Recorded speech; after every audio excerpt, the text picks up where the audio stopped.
I thought I was marrying my soulmate. Turns out he was playing a prank on me the whole time. Why can't we have the ones we really want? And why do we want it more when we know we can't have it anymore? Like, when you go shopping and you find this last pair of shoes that you've been eyeing for ages, only to have the salesperson tell you that it doesn't have your size. But perhaps, the biggest frustration that I have in my life is Simon, my childhood best friend, my mentor, my confidant, and my soulmate. You see, Simon and I had this special relationship. He called it friendship, I called it love. Not just platonic love, but a romantic kind of love. But he would always dismiss my declarations and tell me to stop joking, but I never joked when it comes to my feelings for him. One time, I mustered enough courage to invite him to a dinner date. I specifically mentioned it was going to be fine dining, so he needed to dress up, like wear a tux or something. He did show up in a tux, but then we spent the night talking about LeBron's mind-blowing stats in Game 7 of the NBA Finals. So, there I was, in a black mini dress, sipping champagne while figuring out how to turn this conversation around. I decided I couldn't wait any longer for him to catch feelings for me. I needed to make the first move for two reasons. One, I was about to go to London for a summer vacation, and so I wouldn't be seeing him for months, and two, we were about to go to college, and that meant we would be separated for years. With a little touch of blush on my cheeks and a whole lot of confidence, I walked to his house to finally make a proposal. But as the door opened, he stood there with a blonde girl who was about my age, a little skinny, but her chest was twice the size of mine. Simon introduced her as Millie, his girlfriend. His first ever. I was speechless the whole time, but I was quietly backtracking in my head, when did this happen, because I was sure I knew all of his activities for the past 13 years. And so, Simon and Millie became a couple, and I, the one who loved him before he even had body hair, became their lousy third wheel. I knew things were not going to be the same after Millie came into his life, but the good thing was, I had college and a whole life ahead of me to keep me distracted from my heartbreak. But life has a way of making us deal with unfinished business the least we expected. Years later, I met Simon and Millie at a music festival. They were still together, perhaps even closer than they were when we were teenagers. With just one look, I knew Simon was in love. Because that was how we had always been. We knew each other's deepest thoughts and emotions even without uttering a single word. I totally believed that we were connected by some invisible thread, and at one point, I even believed soulmates were a higher tier than lovers. And that was why when I saw Simon's eyes glow, I knew he was in a happy place. So, when he told me that they were going to get married, I shouldn't have felt bad, because we were soulmates and soulmates share each other's happiness. But, I felt like the entire world came down on me. I forced myself to sound happy and excited, and nobody suspected I was faking it. So, as the night went on, I got to talk to Millie, and she mentioned inviting her ex to the wedding because she got an invitation to her ex's wedding last year, too. She wasn't sure if Simon would be pleased with the idea, and so she asked for my opinion since I knew him well. Right there and then, an idea came up. The next day I got in contact with Brad, Millie's ex, and introduced myself as her friend. But instead of telling him about Millie's forthcoming wedding, I asked him if he truly loved his wife, because Millie was only getting married to Simon to get over his marriage to another woman. Brad's face lit up when he heard the rest of the story, and I knew then I could pull this off. I didn't exactly know the details of what happened next, but one day, Simon came to my house crying. Apparently, Millie called off the wedding and had gotten back together with Brad. Yes, Brad filed for divorce after learning from an undisclosed source that Millie still loved him. Well, it wasn't 100% accurate, but the fact that they got back together meant Millie still had some feelings for her high school boyfriend. And so, when I told Simon about it, I expected him to thank me. But he got this angry look on his face and swore at me for the very first time. I was in total disbelief that my soulmate could get this mad at me when he should be thanking me for saving him from a complete disaster. Why couldn't he see that Millie was only using him, and even if I had a hand in her reconciliation with her ex, wasn't it all for the best? Simon went away for a month and refused to take any of my calls. I was dead set on getting back in his good graces, so I sent him hundreds of "I'm sorry" messages every day. I realized that I would rather have him as a friend than nothing at all. And so, to my surprise, Simon showed up one day with a bouquet of daisies as a peace offering. He apologized for trash-talking me, but I told him that I deserved the hate for what I did. But something strange happened after that meeting. Simon became sweet and loving, like he suddenly saw me in a different light. All those daydreams that I had when we were young were now coming true. I thought I lost him for good when I ruined his relationship with Millie, but the stars were finally aligning for me. We dated for a couple of months, and Simon was everything I dreamed of as a lover. I was wrong when I said soulmates were better than lovers, because who was I kidding? I totally wanted Simon as a lover. Everything soon became a blur, and though we knew each other for decades, our romance took off at lightning speed. And then, the unthinkable happened. Simon proposed to me and wanted to get married within 2 weeks. I said yes, of course, why wait when I had waited for a lifetime already? We quickly arranged the church ceremony, and the reception, and informed everyone of the good news. Most of our friends were deliriously happy for us, but my sister warned me that Simon could be using me to get back at Millie. I calmed her down and assured her that Simon was going to marry me because I was the one he truly loved. Now, on the wedding day itself, I was a nervous wreck, but I reminded myself that I had to be the best bride ever, not just because I was marrying my soulmate, but because I wanted Simon to be proud of me. I stood by the church entrance and was relieved to see Simon standing at the altar. See, this was no longer just a dream. As I marched down the aisle, I could see him smiling at me. There wasn't anything that I could ask for more at that moment. Everything I wished for was coming true. By the time I got to the altar, Simon's smile disappeared. He grabbed the microphone from the stand and announced that he was not going to push through with the wedding. My jaw dropped to the floor like I had been punched right in my face. Simon went on to say that he never loved me and that I was stupid for believing all the lies he told me. He made me believe that there was going to be a wedding, and he was ready to pay for all the expenses just to make sure that he got his revenge on me. I ran out of the church crying because I didn't want to hear the rest of his speech. It had been a year since Simon had played me for a fool. To this day, I still couldn't believe that my soulmate, the only man that I had truly loved, played a prank on me on my wedding day. When did you realize your open marriage was a terrible idea? A week ago, I discovered my husband was on a dating app. He was showering and I had picked up his phone to order our taxi as the app was not working on my phone. The Tinder app icon covered my face on a screensaver photo of us. We were both 33 and been married for 2 years. I clicked on the icon and went through his profile. In his bio, he described himself as a single man looking for subtle fun. He listed his interests as music, movies, sports, reading and going to the gym. This almost made me laugh. This man had not been to a gym in his life but was one of those lucky individuals who seemed to be in naturally good shape despite eating an ungodly amount of trash. He also wouldn't be able to tell anybody where the nearest bookshop was. All his photos were from our holiday in Europe. He had cropped me out of every single one. He had several active chats with different women. I heard the water turn off in the shower and threw his phone back onto the pillow on his side of the bed. I told him I no longer felt like going out to dinner and he started yelling about how I always changed my mind about everything. I curled up into a ball and told him to leave me alone. Then I started sobbing and he let the towel fall from around his waist. He got dressed in the jeans and shirt I had picked out for him. He stormed out of the house. I tortured myself imagining himself going to meet another woman from the app where we had originally met. I called my sister, my mother and many of my friends. They all instructed me to leave him, and I insisted I could not. I simply loved the man too much. I wanted us to be one of those couples who grew old together and spent their twilight years knowing that they lived a life filled with love. I told myself that I would continue to let him use the app and have his flings as long as he always returned to me. I did not even plan to let him know that I knew. I did want to put him under more stress or inflict more guilt than he probably already felt. That's how much I loved him. My husband got home around 3 a.m. I could only smell beer and sweat on him. No perfume. He apologized for losing his cool and I said I regretted not going to dinner. We had sex and he fell asleep shortly afterwards. I slid his phone from under the pillow. My husband also did not know that I knew he used my birthday as the passcode on his phone. I used this fact to remind myself that he really did love me and then went back onto his Tinder. I took photographs with my own phone. His profile. His Tinder premium membership which gave him unlimited swipes. His matches. The messages they exchanged. The profiles of his matches. I slid the phone back under his pillow. Like I said, I did not mind my husband having his fun, but I wanted to know all about it. I parked outside the supermarket and looked through the window. I saw her at register number 7, the woman my husband had been seeing the most. The woman he saw on the night I discovered his presence on the app. She had served me many times while I bought food for me and my husband. Her eyes locked onto me as I walked through the door. I picked up a basket and shopped like there was nothing wrong. I picked out all his favorite foods, and wondered if she would recognize them. Their messages indicated they genuinely liked each other. They were more than just sex, but less than a romantic threat. They were friends with benefits. He had reiterated early in their exchanges that he had no plans to leave me, which made me very happy but did not dampen my curiosity about the girls he visited. I lined up at her register, although the case were shorter at others. She was somehow prettier in person. She was only 19. She had all the beauty and glow of youth. She told me she was sorry, and I saw a tear roll down her cheek.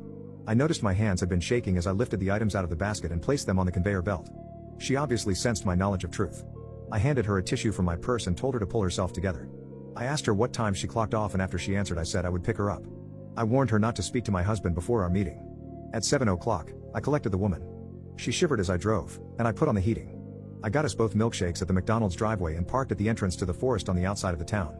By now, her hands were shaking but I told her to relax. I promised I was not going to hurt her. I said I just wanted somewhere quiet where me and her could talk. She started rambling and I could not understand her. I insisted she calm down, have some of her strawberry shake and speak slower. She detailed how he said we had an open marriage. He had claimed I was also on the app and regularly seeing other men. She informed me that he met several women around town. I wondered how many people in my hometown thought I slept around and was in an open marriage. Although such spousal behavior may have enraged many people, my main priority was still retaining my husband and keeping my marriage intact. I explained to her that I did not want him to know that I knew. I told her that I did not mind her sleeping with my husband as long as she would never try to take him away from me. The teenager then started sobbing about how she could never possibly continue seeing him after this supposedly horrendous experience. I lifted my purse from between my purse, pulled out a fistful of notes and dropped them onto her lap. I asked her if this brought back his appeal. The sobbing girl counted the notes and wiped her eyes which dried remarkably quickly. She nodded quickly and pocketed the cash. I started the car and drove her home. I realized I was paying this woman to continue sleeping with my husband and I laughed. That night, as I laid beside my husband in bed and smiled at his cute snores, I felt satisfied. Although the cashier was the only one who sensed that I knew, I scouted out all the women my husband was sleeping with. I concluded each of them was worthy of such a magnificent man but would also not threaten our marriage. After 20 minutes of failing to sleep, I got an idea. Why not make his lies into truths? Why not let him know that I knew about his affairs, but did not mind? Then I thought he would not mind if I also had my fun on the side. I also felt certain this would alleviate any guilt he felt about sleeping around. I thought an equal playing field would equal a happy marriage. I downloaded Tinder on my phone and quickly set up a profile. I kept him in my pictures. I was certainly not ashamed of our now open marriage. I copied his interests exactly. I thought that was cute. In my bio, I described myself as a happily married woman who wanted a bit of fun on the side. The matches immediately came flooding in. The back of my phone started feeling overly hot and I briefly worried it would explode. I started conversing with a man 2 years older than me. That's one way I did differ from my husband. I could never sleep with anybody significantly younger. This man complimented my appearance and made me laugh with cheesy pickup lines. I agreed to meet him that night. I turned to tell my husband I was acceptive of unfaithfulness and was going out to officially make our marriage open like he had been telling everybody. I felt a tingle of stomach of how happy a reaction he would have. Then I decided to let my beautiful king enjoy his sleep and came up with an even better way of telling him the marvelous news. My Tinder match picked me up in his pickup truck outside our home. The neighbor's bedroom curtains twitched as the match drove off with me in the passenger seat and his hand on me. His house was on the other side of town and our hands got very adventurous on the way over while Taylor Swift played on the radio. I had never been happier in my entire life, and I felt my marriage had never been in a better place. We were both getting the thrill of new flames but also got to retain the love from our marriage. The man had a nice house on the other side of town. He poured 2 glasses of expensive wine and took me upstairs. We had a long, deeply satisfying time together. When he had finally finished, I asked for a selfie. I wanted a photograph to accompany the text informing my husband of the wonderfully legitimate openness of our marriage. The man smiled and stuck up his thumb. I tiled my head slightly sideways and stuck out my tongue. Immediately after I sent the text, my husband called me. I answered the phone with the biggest smile on my face, and immediately burst into tears when he said the word divorce. When did one of your significant others prank backfire horrendously? My boyfriend faked a proposal, so I broke up with him. I have been dating my boyfriend Andrew for 5 years now. We've had a healthy and stable relationship, up until today. Andrew has always been a prankster and makes jokes with me all the time, and I do it to him too, but today he took it way too far. In the morning he woke me up at 7 a.m. and told me to wake up because he wanted to take me to the spa.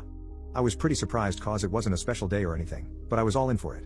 At the spa he told me how he wanted to go to a fancy restaurant after we were done at the spa, and that he was paying. Of course I agreed as we hadn't been out together in a long time. We then got to the restaurant, we had a beautiful and romantic dinner and just a nice time in general. We were talking about a house we were planning to move into and chit-chatted about other stuff too. After around 40 minutes Andrew stood up and got on his knees and took out a box out of his pocket. My heart stopped beating. I hadn't even predicted this. We have never talked about proposals before but I also thought it was a great time now. He did a speech about how I was the most beautiful girl in the world and how he wanted to live with me forever and ended with "Will you marry me, my princess?" Of course I said yes. Seconds later all that excitement turned into horror. He opened the small box I expected. He put the ring in and it was a note saying "You've been pranked." And Andrew started laughing hysterically. He continued with, "Baby, this was just a prank. I'm not ready at all to marry you yet." He was leaning in to hug me but I gave him the biggest slap ever with tears streaming down my face. I just told him, "We're over, you fucking scumbag." I sat in my bed crying and I didn't know what to do. He was texting and calling me but I didn't respond because I felt so sad, betrayed and mostly angry. I thought this was going to be one of the best days of my life. Then I woke up the next day and decided to call my now ex-boyfriend. I told him that it was over and that I didn't want to be together with someone who after 5 years still isn't ready for marriage and made a big joke about it. He cried and then turned angry and demanded me to stay and told me I was a effing a-hole for leaving him like this after everything he has done for me. He cussed me out so much that I stopped listening at one point, so I don't really remember everything he said. In the end we came to a sorta agreement that we are going to sell the house and that he will be sleeping in the guest room for now, so today I've just been scrolling the internet for apartments so I can have a fresh start. He is still not happy about the breakup though. He is trying so bad to get back with me, saying stuff the whole day like, "Can't we be together again?" And this was just a small mistake I made, but the one that did it for me was, "Don't be so effing petty and drop it. You know we are happy together and you know you still want me." When he said that I absolutely lost it and called him every single name I could come up with, then slammed my door. I think he also told his family about this whole situation cause today I got a call from his mom telling me how selfish I was and how I couldn't handle a simple joke, and it ended with her calling me a slut and hanging up the call. After that I've gotten several messages from his other family members such as his siblings, his dad and even his aunt. I've tried to just block them all but every now and then comes a new message. If you're a boyfriend reading this, never do this, you'll lose your girl in seconds. As a teacher, what is the saddest thing you found out about one of your students? One of my students confessed her brothers had been sexually harassing her. I've been a professional math tutor/business consultant who has been an autistic math savant for all of my life. As such I am not bound by the same laws that pastors, medical professionals, teachers and many other professionals are bound by when it comes to dealing with children who may have been harassed. However, I generally use the same position as them. Many years ago I was informed of this by one of my precious students who was at that time 14 and in the 8th grade. She was a delightful child who always had a big smile. One evening as we met for math lessons I noticed bruising on her arms and she was having a hard time sitting in the chair. I asked what was going on and she started crying. She leaned over and whispered to me that her brothers and their friends had been sexually assaulting her for about a year and a half. The most recent weekend had been the worst yet. Her brother had gotten into some money trouble with the local bookie and had used her the previous 3 days as a cash cow. He told her to not make plans for the next weekend because she would be helping him for the weekend. I asked her for the names for her 3 brothers and all his friends who had participated in her assault. Using a small recording device, I asked her to give me details about the guys. I also asked her to give me the names the guys had used to refer to each other. I told her I would handle it and she had no need to worry any further. I also asked her if anyone else knew what was going on with her brothers. She told me some names of others who had been involved, including a group of young women who would have used/abused her on a previous weekend. I'm viewed by people who know me as a gentle giant who tends to look like a biker's nightmare with a Wookiee appearance. Chewie is one of my nicknames. She asked that I not hurt her brothers. I promised her that I would never meet her brother, but I had some friends who would show them a proper road to travel on. That same evening I had a meeting at my club's house. When I left, each of my brothers on 2 wheels had a list of perps to have a chat with. By the weekend, each of her harassers had been admitted to local hospitals for orthopedic surgery, physical rehab, neuroservices, tendon/ligament repair, skin replacement and torn/burned scalps. Urology repair was needed on every one of them.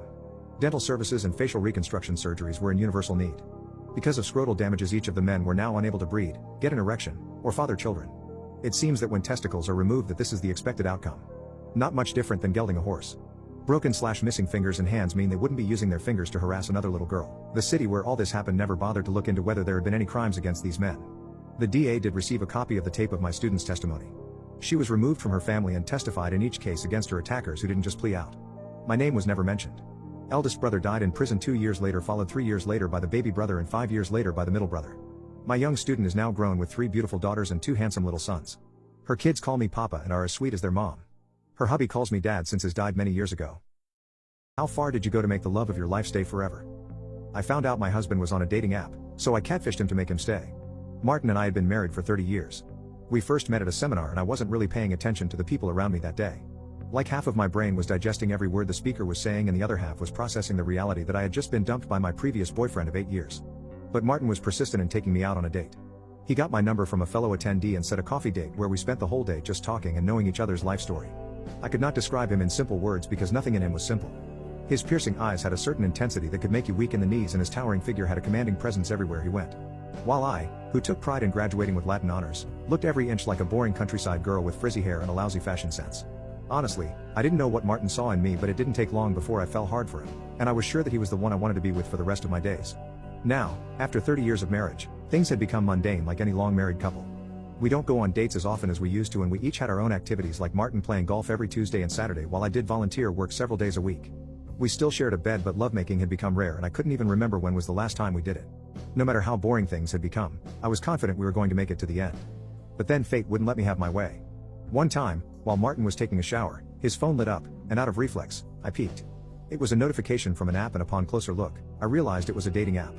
I couldn't believe that he was into these things. Like, was he planning to get rid of me, or was this just some form of recreation that he badly needed? I might be boring the hell out of him, but I wasn't going to let anyone steal him away from me. And so I created an account on the same app and randomly searched for an attractive woman on the internet. I came across this beautiful brunette who was a dentist in Michigan. She was young, she was hot, and she was into golf. Perfect. I used her photos and uploaded them to my profile, and from then on, I became Stella. Things went well according to my plan. Martin and Stella became a match. And so, I started another love story with Martin. He was extra sweet to Stella, messaging her first thing in the morning and sending her more messages all throughout the day to make sure that she had eaten on time, or just to remind her to take her vitamins and supplements. They usually talked about golf, but on some days, the conversations would turn intimate, and they would exchange explicit messages. Of course, Stella didn't know what to say whenever Martin would ask for explicit photos, but she always managed to find a way out. She also never answered his calls and would always reason that she wasn't comfortable yet to talk to him verbally because, well, he was married. Martin promised to be patient and wait for the time when she would be ready to bring their relationship to another level. But even if he was talking to my alter ego, I still felt jealous because he was obviously falling for Stella, and this made me hate the real owner of Stella's face. One night, in the middle of our chat, I excused myself and went inside the bathroom. Martin was in his study where he would chat with Stella every night, so I thought it was safe to leave my laptop open. My sister then called me on the phone while I was relieving myself, and our hi hellos turned into a 20-minute conversation before we hung up. To my shock, Martin was standing right in front of my laptop when I went back to the bedroom. He had this odd look that I had never seen in our entire 30 years of marriage. It was like he wanted to strangle me right there and then, or it could be a pained look, but then I was hurting, too. We got into our biggest fight ever, and he walked out on me that night and never came home again. The following week, I received a notice from his lawyer that he was filing for a divorce. I asked his siblings to intervene and help me find a way to communicate with him, but they too had a hard time convincing Martin to speak to me again. I didn't know catfishing was a bigger sin than infidelity, and what hurt me even more was that the moron didn't even bother to apologize for cheating on me. Soon, the heat died down and I finally found the peace to move on. But then I got an email from a certain Amy confronting me about using her photos without permission. She further said that she was going to sue me and that she wasn't going to let this go easily. I felt my world crumbling at that moment, and I didn't know what else to say except I'm sorry. I asked her what else could I do to make her change her mind because I was willing to do everything to appease her. Amidst all of these, I totally forgot to ask how did she find out, because I never used her photos except for chatting with my ex-husband. To my relief, Amy decided to drop all the charges against me and I thanked her profusely for forgiving me and giving me the chance to start anew. Martin never bothered to check on me in all those months that we were apart. It felt like this was what he wanted all along and he finally found a way to do it. I spent many nights crying in my room because he could not forgive me in the same manner that I overlooked all his sins so that we could reconcile. Still, I was hoping for a miracle. I patiently messaged him every night and I was pleased to know that he had not blocked me at all. And so, I continued giving him updates about my life, despite him not reading any of my messages. One time, I saw him post an update on my feed, and I said to myself maybe it was something really important to him because, in the 10 years since he signed up, he hardly shared anything. And then, I scrolled down and got the biggest shock of my life. Martin and Amy had just gotten married. What the hell just happened? How was it even possible? And then I remembered Amy getting the info that I stole her photos to catfish Martin. It was now clear that Martin had gotten in touch with Amy to inform her about me, and they started seeing each other after the mess. It turned out that I was the one who made their love story possible. How did you find out that someone close to you was secretly a murderer? Last month someone new came to our little town. There are always people coming in and out. Visitors and tourists. We only have a few dozen people here, just a farm town that appeared near the gas station along the highway. The land is inexpensive, it's why my parents moved here. It's where I grew up. In my years living here, I learned to smell trouble when it blew into town. Drunks, vagrants, or worse. Some people only cause trouble wherever they go. Other people are running from trouble they can't shake. Our town is quiet, and I like it like that. Too quiet to have some trouble coming through. The woman who went by Kate reeked of trouble. I try to be nice to the newcomers, they're few and far between. We don't have someone new in the community save a few births now and then. So I thought I'd try and welcome her. She had purchased an old farmhouse near the highway down a long dirt road. The old place was rotting, not sure why anyone would want to live there. 2 stories, but old wood on overgrown land. We don't have many options but there are certainly better options than that. Walter was the name of the last man to live there, but he passed away nearly a decade ago. He'd been a quiet and solitary man. I'd only ever see him on Sunday Mass or when he was at the general store. I'm not sure if I ever said 2 words to him. When I met Kate it was at that old house, so big and so old for just one woman from the city. The first sign of trouble. I had brought peach cobbler, my specialty. They were almost out of season, and I thought it would be a nice welcome to the neighborhood. When she answered she didn't look happy, barely said hello. She told me to just leave the cobbler at the door and closed it before I could warn her about the ants and flies around these rural farms. I just stood there for a moment. I don't know where you're from but where I live we don't knock, we just enter. We all know each other, it's just how we are. I'm not saying it was right, just that I wasn't thinking much about it at the time. I opened the door, trying to get that cobbler inside. I barely had it open before she shrieked at me, which I suppose I deserved. Where she was shrieking from was odd, though. She was standing in the entryway, waist deep in the floorboards. Some huge chunk of the floor was missing, splintered wood was scattered around the room. She looked like she was renovating with a chainsaw. Naturally, I apologized profusely and told her I'd leave the cobbler outside. I'm sure some critter made quick work of it. Needless to say, we'd gotten off to a rocky start. As I walked home I couldn't help but wonder what she was doing tearing the old bones of that house apart. That thing was liable to collapse on her. I tried not to dwell on it. Whatever trouble she was cooking up in there could stay inside for all I cared. I knew any more prying from me and she might explode. Live and let live, as they say. Unfortunately, her trouble started leaking out all over town. Next I saw her she was at Sunday Mass. I had noticed her sat near the back, looking somewhat bored. Not that I blame her, it's not exactly a blockbuster in the church. I was planning on ignoring her but after service I found her talking to my husband while I was making my rounds saying hello. You should understand, that my husband James is a simple man. I wouldn't expect him to know the smell of trouble. She was flirting with him but only just. Her look turned horribly sour when I walked close enough for James to introduce me. They'd been talking about some handyman work. James is a carpenter, dabbling in plumbing and gardening. Resourceful man, it's why I love him. He later told me Kate has some kind of project she's been working on. I told him he should probably stay away, knowing the trouble that woman had around her. James is a kind soul, too kind to turn down a request for help. Especially since she was going to pay well, if only on credit. Maybe I let him go there because I thought he could help clean up her act. It only got worse. Not 2 weeks afterward, James had been helping her out quite a bit. I knew my husband was too simple of a man for infidelity but I didn't trust that woman. He didn't know what she was planning down there, but he was helping her tear up the place. He thought she was just making room for new flooring and walls but she never started to put anything new inside. Just punching holes and tearing the place apart. One afternoon, James was supposed to be helping her with more flooring. Kate was going to be out, and it was just him there. I decided to bring my husband some sandwiches and have a look around myself. The place was a war zone. The floor looked like Swiss cheese and there was fresh dirt in various piles inside and out. Some walls were knocked clean through, it felt like the place might fall right over. James was just happy for some work and assured me it was safe. He took a lunch break while I took a look around. The whole place had the bare minimum required for shelter. The roof looked good, and the exterior walls were holding on just fine. I could tell from the way the holes in the structure appeared that Kate was looking for something. Like a dog digging for a lost bone. I went up the rickety stairs to the master bedroom. Kate had very few possessions, a single wardrobe with a handful of outfits. She had a few papers scattered on a writing desk in the corner. I know I told you I wasn't going to pry, but I wanted to find out just how much trouble we were dealing with now that my husband was wrapped up into it. Some of the papers were blueprints, others seemed like the property deed and title to that house and land. I scanned over the documents, they all had old man Walter's name on them. Walter didn't have anyone to leave the house to, so it passed to the state on his death. Odd that there was no mention of Kate to be seen. I saw the top of one older document, a last will and testament. Walter had left that place to his son Henry and mentioned gold bars stored inside. I knew then what she was looking for. I heard the front door open, and my husband's voice. He probably just told Kate I was up here. I quickly searched the desk for more information, and I found an obituary. It was the old man's son, from the will. Kate entered just as I was about to open the door to leave. I looked rather suspicious, I'm sure.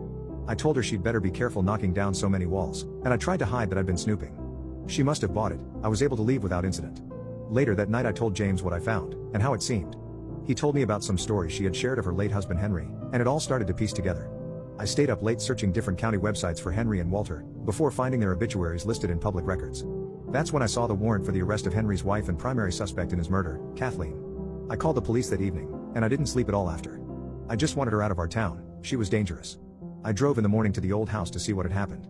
Patrol cars were there and the building had been roped off. She had escaped town, probably left after I spooked her. I didn't tell them about the gold. Maybe she found it and took it with her, or maybe it's still in the house. Maybe it doesn't exist at all. At any rate, it's all far too much trouble. My crazy mother-in-law wore a white dress to my wedding, but she wasn't prepared for my revenge.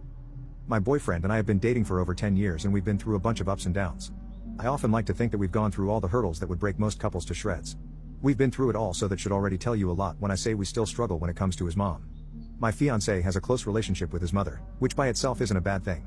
I find it heartwarming to know he still has tight-knit family values because it reflects how he will be when we start our own family. That said, his mom has always been a thorn in our side. For context, she insisted that she join us when we went to Disneyland. We only let her come with us because it is the happiest place on earth. She did try to stay in the same room we were staying in, which was already weird, but my fiancé managed to convince her to stay in a separate room.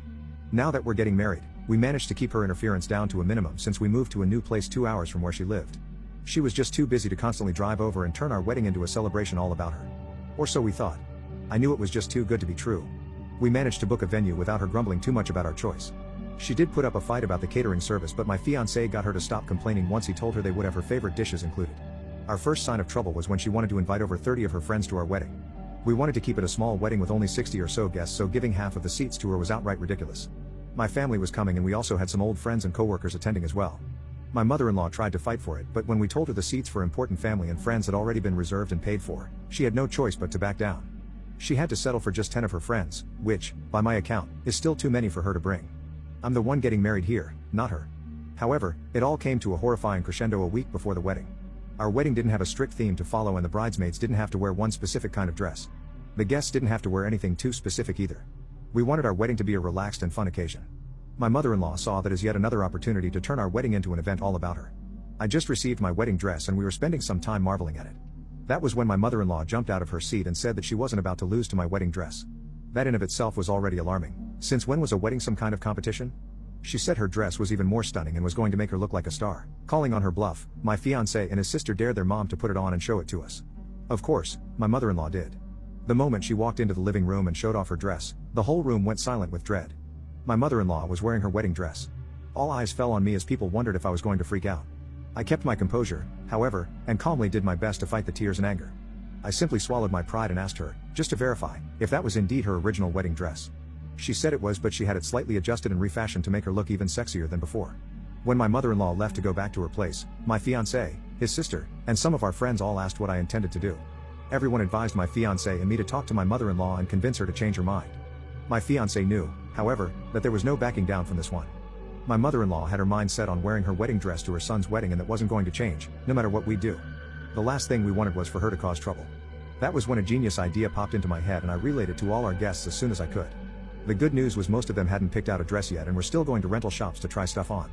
Everyone got the gist of my problem and they were all excited with the plan I had to fix it. On the day of our wedding, I had a makeup artist arrive early. There were 4 bridesmaids and my maid of honor, and I also paid so that the artist could also do some work on our closest friends. I told my mother-in-law to be early, but, as expected, she insisted on going to her favorite salon to get her hair and makeup done by someone of her choosing. According to her, she didn't trust her face with some unknown, despite the fact that the makeup artist I hired was quite a popular choice in our city. Since she didn't want to participate in our plans, she wasn't at the venue on time and had no clue about our plan. In fact, to further make her the center of attention on our wedding day, she intentionally came late. When she did arrive, she made sure everyone could see her in her white wedding gown. To be completely honest and fair, she looked stunning in it, but that's beside the point. You're not supposed to wear white to someone else's wedding, let alone wear your old white wedding dress to your son's wedding. She knew that and she still made that decision. Imagine the look of surprise on her face when she entered the venue and saw everyone wearing white flowy dresses. She was horrified and was on the verge of bursting into tears. That's when my bridesmaid stepped in to tell her how witty she was for coming up with the idea of wearing white. If she hadn't shown off her wedding dress a week ago, nobody would have done it too. This was all her bright idea. I then walked up to her and thanked her profusely for helping to make our wedding so special and beautiful. I told her she was a genius and now everyone could feel special and not left out. Since she didn't want to feel like a moron, she played along. I did catch her more than a few times staring down at the glass of red wine in her hand, probably wondering if there was a way she could make it look like it accidentally spilled on her, or me, for that matter, so one of us would have to change outfits. To my surprise, she held that villainous plan in and decided to just keep a straight face for the rest of the wedding day. That charade ended when the wedding was over and they all went home. As soon as my husband and I departed for our honeymoon, she immediately called him and tried to make it look like I ruined her special day. My husband, knowing how it all played out, said he had no idea what she was talking about and simply thanked her for making our wedding so special. I found an old camera in our attic. The photos on it changed the way I see my family. I've lived in the same old house my entire life. You'd think after 2 decades, you'd know all its secrets. Boy, was I wrong. Last week, I decided to finally explore our attic. Parents always joked it was just old junk, but I thought I might find something cool or nostalgic. The attic was always a mess. Old Christmas decorations, clothes that smelled like another era, faded letters, and forgotten toys. But, tucked away in one corner was this box that caught my eye. Inside was an old school film camera. Now, the weird thing? There was still a film roll in it. On a whim, I decided to get it developed. I thought maybe it would be family photos I'd never seen or forgotten memories. It started innocently enough, birthdays, vacations, mundane stuff. But a couple of photos in, things took a weird turn.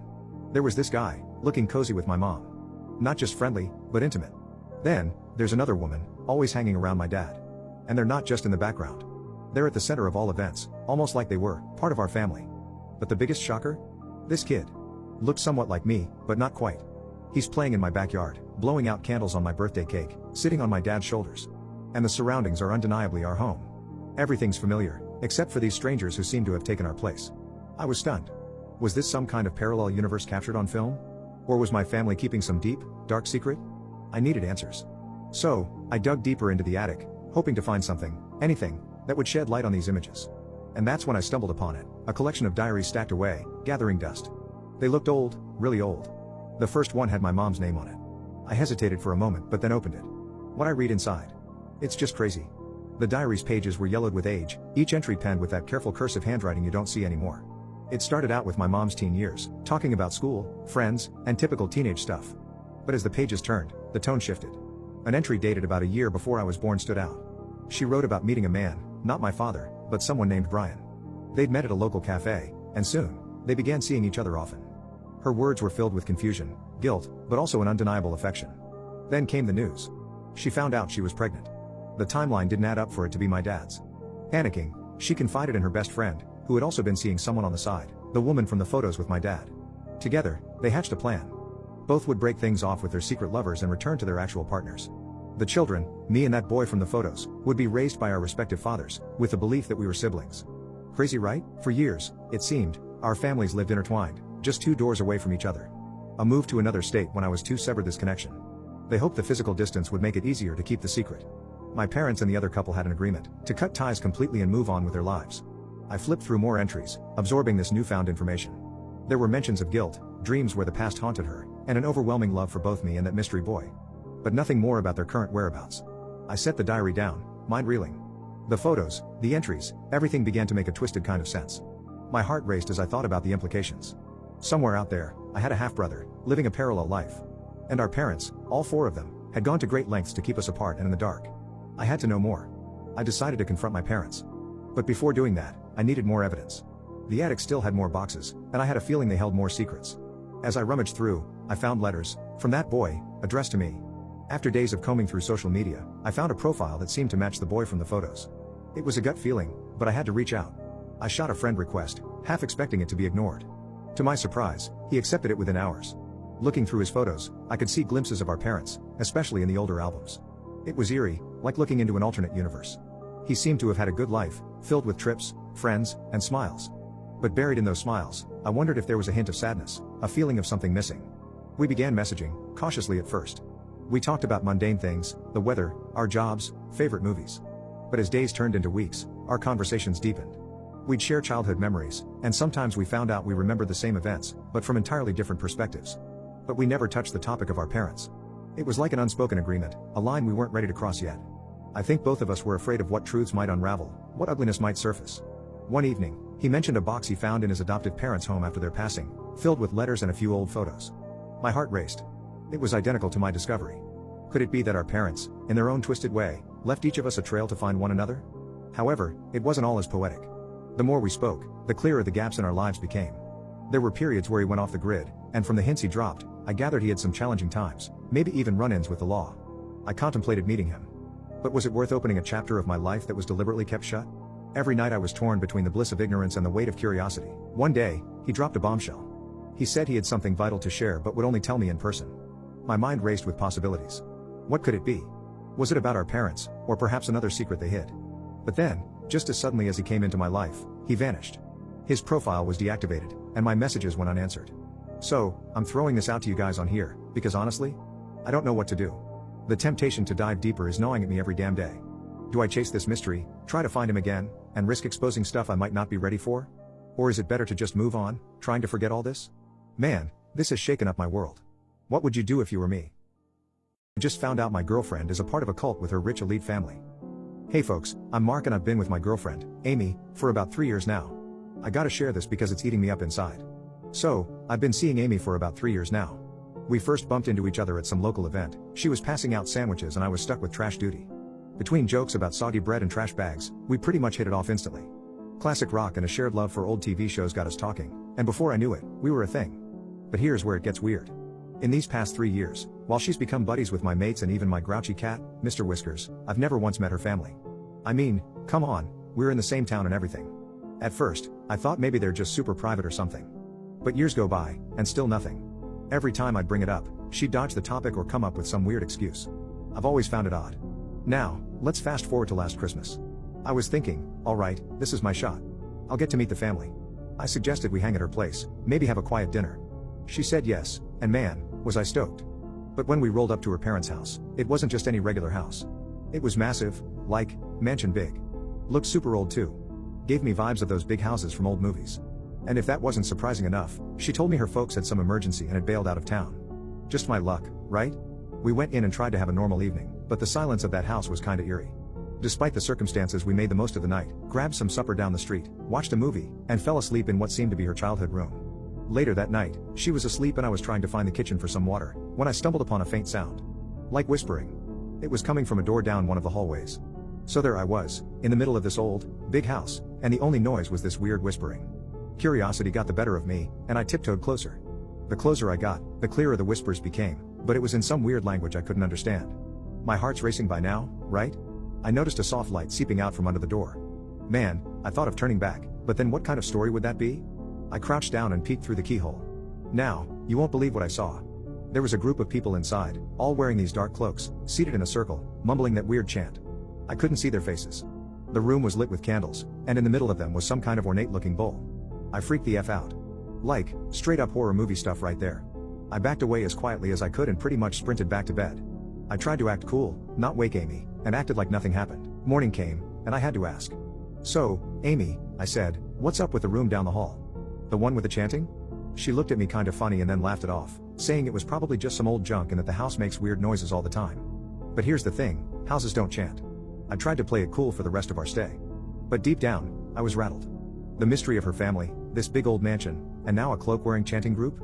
It felt like I'd walked straight into an episode of The Twilight Zone. It honestly didn't even feel like real life. Days turned into weeks, and I couldn't shake off that eerie feeling. Every time I looked at Amy, a million questions raced through my mind. I tried to talk about it with some buddies over beers, but no one had any solid advice. Maybe it's a family tradition or some weird club? One friend guessed. Or maybe you just had too much to drink? Laughed another. Helpful, right? But here's where it gets crazier. I was over at Amy's apartment one evening, and she went out to grab some food. I decided to snoop around a bit. Hey, don't judge me, curiosity got the best of me. I needed answers. Anyway, I stumbled upon a drawer in her room. And what did I find? One of those dark cloaks, exactly like I'd seen at the mansion. Right there, my heart sank in my stomach. I felt nauseous. It wasn't just some random group at the house, Amy was part of it. The rest of that evening felt like I was in a fog. When she returned with the food, we tried to settle into a normal evening vibe. She grabbed some Chinese takeout, my favorite orange chicken and her go-to shrimp fried rice. But every bite I took tasted bland. Even the TV show we had playing in the background, some comedy rerun we've watched a million times before, just sounded like mindless noise. My thoughts were consumed by that cloak, the room, and the strange whispers. At one point, she tried making small talk, probably sensing my distraction. But every attempt to engage in casual conversation felt strained, superficial. Finally, after what felt like hours, I couldn't handle the weight of my curiosity and concern. I turned off the TV, took a moment to gather my thoughts and finally confronted her about the cloak in the drawer. Her reaction was instant. Her face was drained of color. For a moment, her eyes darted around, as if looking for an escape or an explanation. It was like she'd been caught in a lie she never expected to confront. Then she sighed, took a shaky breath and looked at me, eyes clouded with emotion. She then told me there was something she needed to get off her chest. She went on to explain that it's a family tradition, some old ritual they've been practicing for generations. She kept telling me that it was harmless and just a way to connect with their roots. And she'd kept it a secret because she didn't want me to think they were weird or get freaked out. But it all felt off, like she rehearsed what she'd say if she ever got caught. Man, it's so twisted. I mean, I genuinely love Amy. The laughs, the memories, the late night talks. But now? There's this shadow over everything. That cloak, it's like it's burned into my brain. Every time she smiles, every time she talks, behind all that I just see her wearing it, in that dimly lit room, surrounded by those chanting voices. It feels like there's this other side of her I never knew. And even though she acts like everything's normal, it's hard. I can't shake the feeling off. Like, is this just some quirky family thing or is there more to the story? It's driving me nuts, to be honest. What would you all do? Do I just go with it or trust my gut that there's more she's not saying? What do you guys think? My husband was mad I wasn't pregnant yet, but left me when I finally was. It led me to meeting my soulmate. My name is Anna, I'm 26 years old and I met my husband when I was 20 years old. I had run away from home to avoid the constant fights of my parents. My parents have been married for 30 years, but they are not compatible. They fight over every little matter at home and it greatly affected me. Every day, I find myself hating marriage and falling in love. My mental health was messed up as I also kept jumping from one relationship to another.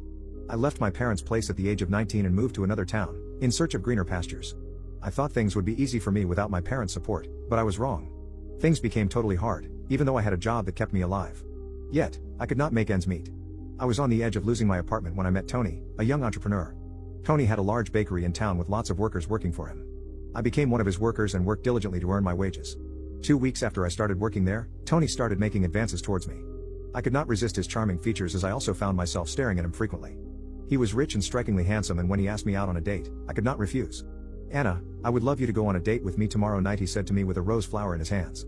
I felt my cheeks turning red from blush as I shyly replied to him. He took me out and we had a nice dinner together. We talked about our lives for a while before he made his intentions known. "Since you stepped into my bakery, I had the feeling that you are the one for me. I found it hard to take my eyes off you. I can't do without looking at you in a day. Please, will you be my girlfriend?" My face flushed. Yes. I will be your girlfriend," I replied with smiles all over my face as I hugged him. That way, we started our love life and we had a beautiful quiet wedding after a year. Life became comfortable for me, I was able to afford anything I wanted. My husband became more caring and affectionate. But, after 7 months of marriage, I was not pregnant. My husband started acting strange towards me. "I thought you would be able to give me an heir after marriage. With your great shape, you should be able to produce a lot. But, it's been 7 months and you have never been pregnant for once. I can't keep wasting my time and money on a barren woman." "Ah, honey. I'm not barren. We are trying. You don't have to be so harsh on me. Why are you so hard on me?" I ended up crying to bed after he angrily left the apartment to drink. The next month, I missed my period and I was excited because I was finally pregnant. Pregnancy changed a lot of things about me. I found it hard to stay awake, I could not go to the bakery as usual. I was frequently nauseous and it irritated my husband. Once my pregnancy was in the 6th month, we did a scan and realized that I was pregnant with a pretty girl. When you finally decided to get pregnant, you thought of giving me a girl. "If you know what's best for you, get rid of that thing and give me an heir," my husband threatened as soon as we got back to our apartment. I was rendered speechless after what he said. I managed to find my voice after a while. "A baby girl is not a bad thing. We should both come together and nurture her with love. Sweetheart, don't you dare lecture me on what I want. Get rid of that thing or I do it myself." I looked at my husband in dismay and thought of my parents. Memories of their daily flights flashed back as I thought of how my mother felt each time my dad fought with her. That night, my husband did not return home. He came back the next day to only pack his bags and left me dazzled. He made it known that he has nothing to do with me. A week later, I saw his pictures on social media with another lady, getting married.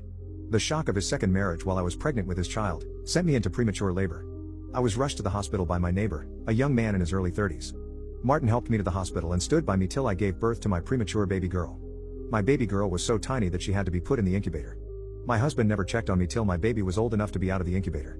Tony kept flaunting the beautiful woman he just married, who was a model. He kept spending on her and buying her numerous things till he almost became bankrupt. Martin, my neighbor, kept checking on my bae and I. He made sure he gives my girl, Ella, a massage every day when he comes to visit. Martin just lost his wife 4 years back while she was delivering their first child.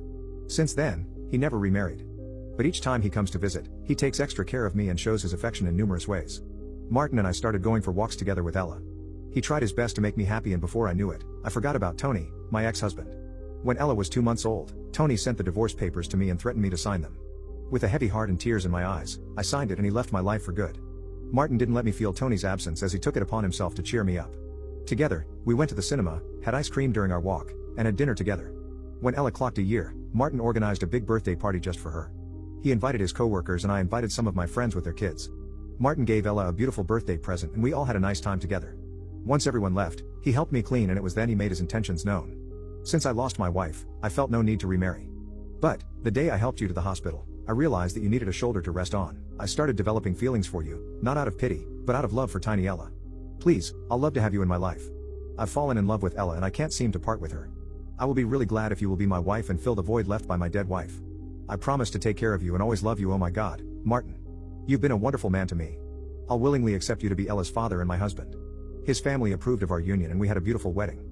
One bright afternoon, a knock sounded on our apartment. I opened the door and saw a poor-looking man standing outside our apartment. How may I help you, sir?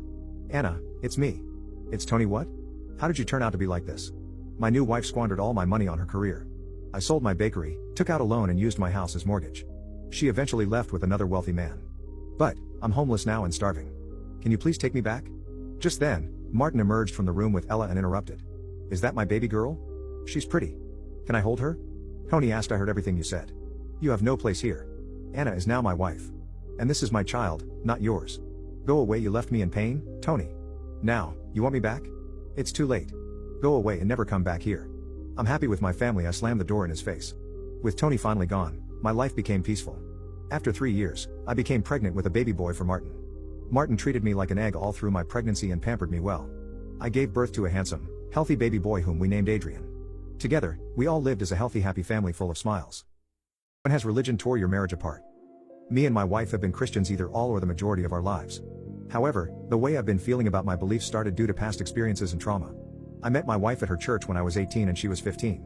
I was at a low point in my life and was looking for answers, and like most people in the South, I decided to find it in a Southern Baptist church. The first time I saw my wife, she sang in a youth band to which I thought she was the most beautiful person I had ever met. I didn't go up and talk to her due to me being a bad introvert. However, she was the first one to say hello. We began talking and she told me that she wouldn't date anyone who wasn't saved or who she wouldn't marry. So 4 months later I became saved and we started dating. Fast forward to 2 years later, I was going through another tough time in my life, but this time it was due to the people at church and not my own convictions. The church we were going to started preaching how God chose people before they were born on who goes to heaven or hell. I, being the level-headed person and who joined the church at a later age than most, realized that this was wrong and not what they taught new people who joined their church or new Christians. I voiced my opinion about how I believed it was wrong. Apparently that was not the right choice, as I was not only ostracized, but was also pulled aside by high-ranking people in the church saying I better shut my mouth and keep my opinions to myself if I knew what was good for me. On top of all that, they tried to split up my wife and I, who was still my girlfriend at the time, saying that I was being blasphemous and was a sinner to the worst degree. Fortunately, my wife was also level-headed and would tell them to stop talking to her. Once she graduated from high, she left the church with me and we went to another church that our friends went to. I was very hesitant and walked on eggshells around this new church because of how the last one treated me. Well, not 1 month after we started this new church, we found out my wife was pregnant. Knowing I couldn't provide for my wife and child on a college student's salary, I decided to join the military. We got 3 months before I left and everything went smoothly. Her parents were less than happy but pushed aside their feelings and concerns to ensure that we had an amazing wedding. After boot camp, I went to my school in the military, which was 2 years long, and my wife moved in with me. I was finally away from all the church and Christian influences, and with a baby on the way, I decided to find my own beliefs and happiness. I believed for 5 years that God didn't have an influence in our lives, just that He created us and let us live out our lives. It was always an awkward conversation to have with my wife, but we still loved each other very much and we were willing to work things out, not only for our marriage but for our daughter's healthy life as well. Fast forward to February of this year, I had hurt myself and was diagnosed with 2 herniated discs and degenerative disc disease and was in constant pain. I was told I couldn't do my job in the military anymore and that I was probably going to be separated within the next 6 months.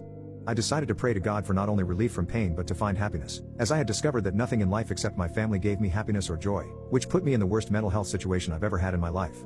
I heard no answer and decided that this stuff I had believed in for the majority of my life was false. I never told my wife as I thought I would destroy our marriage since the topic of religion was already a sore spot. I finally worked up the courage to tell her 1 month ago everything that I had found out in my new beliefs. At first she was silent and said she needed time to think. She told me her thoughts 2 days later and said she still loves me but isn't happy about my decision. I have fallen into a deep depression since because my injury has gotten worse to the point that I can't pick up my children. I look to my wife for comfort and love but all I see is shame and pain when she looks at me. She had started to act more distant from me, almost focusing on the kids more, while I sat in my bed in pain. She still regularly takes the kids to church, and I can only hope that she is not talking about our problems to other people.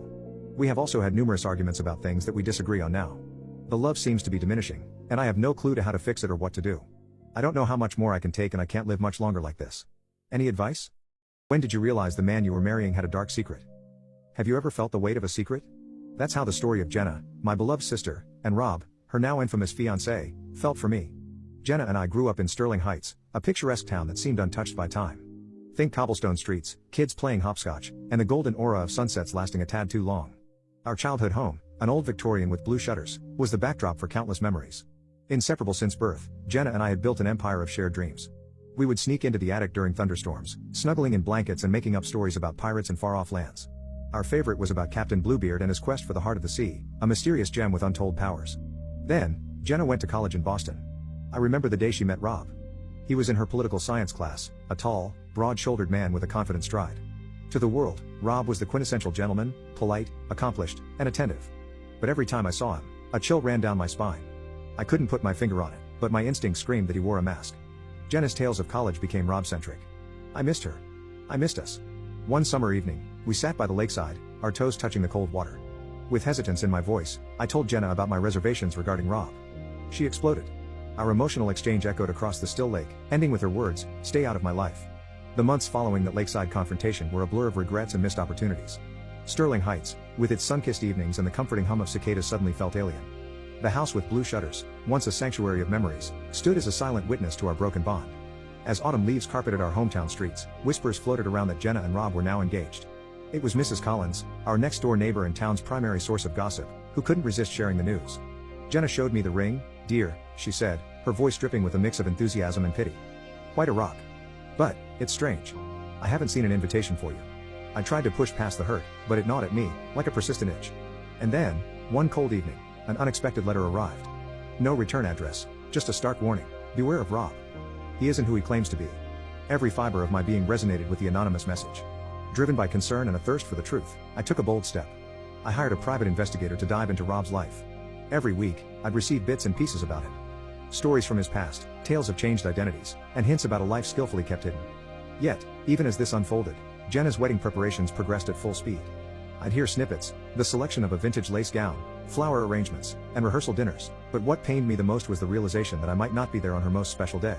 One fateful day, the investigator handed me a file. It was thicker than I expected and bore an ominous weight. As I turned through the pages, the horrors of Rob's past unfurled. There were mentions of financial fraud, ties to underground syndicates, and most shockingly, a previous marriage that had ended under mysterious circumstances. Armed with this information, a storm of emotions brewed within me. Do I confront Jenna? Do I alert the authorities? Or, do I, out of sheer desperation and love for my sister, take matters into my own hands? Amidst these whirlwind thoughts, another realization hit me. The wedding was just a week away. For days, I grappled with my emotions. The weight of the information I held was tremendous, but the fear of losing Jenna completely stopped me in my tracks. A plan began to form in my mind, a delicate dance between exposing Rob and ensuring my sister's safety. The town was crowded with wedding excitement. Invitations had been sent, RSVPs received, but none had my name. However, news of a secret envelope being mailed to all the guests reached my ears. This envelope contained select excerpts from Rob's past, his shady financial dealings, a photograph of his supposed ex-wife, and rumors about his ties with the criminal underworld. The day before the wedding, Sterling Heights was cloaked in an air of palpable tension. Conversations in local diners, parks, and stores invariably veered toward the mysterious envelope. Who had sent it? What did it mean? The murmurs grew louder. As I had anticipated, Jenna confronted me.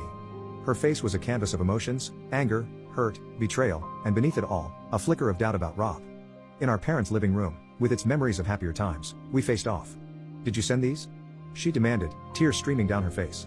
"No," I replied calmly, "but I did hire an investigator. I needed to know if my feelings about Rob were justified." Handing her the thick file, I added, "This is everything I found." She hesitated for a moment and then began to read. Hours seemed to pass. The room was thick with tension, only broken by Jenna's occasional gasps or murmurs. Finally, she looked up. "What do I do now?" she whispered. We confront him, together, I said, squeezing her hand. Dawn was breaking as we reached Rob's house. Surprisingly, he let us in. In his living room, under the harsh scrutiny of the morning sun, we laid out the evidence. Rob's mask of charm and sophistication crumbled. But instead of confessing, he laughed, a cold, heartless laugh that sent shivers down our spines. You think this will stop me? He sneered. Everyone has a past.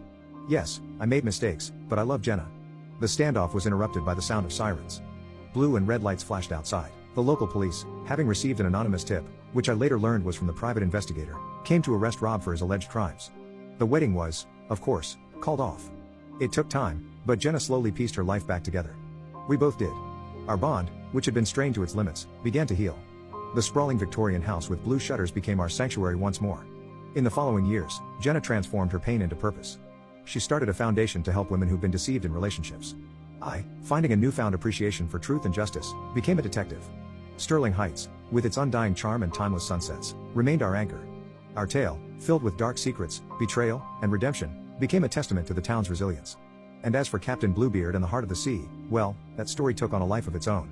It became a published book, with Jenna as the author and me as her inspiration. We realized that every storm, no matter how dark, eventually gives way to clearer skies. And through it all, we had each other.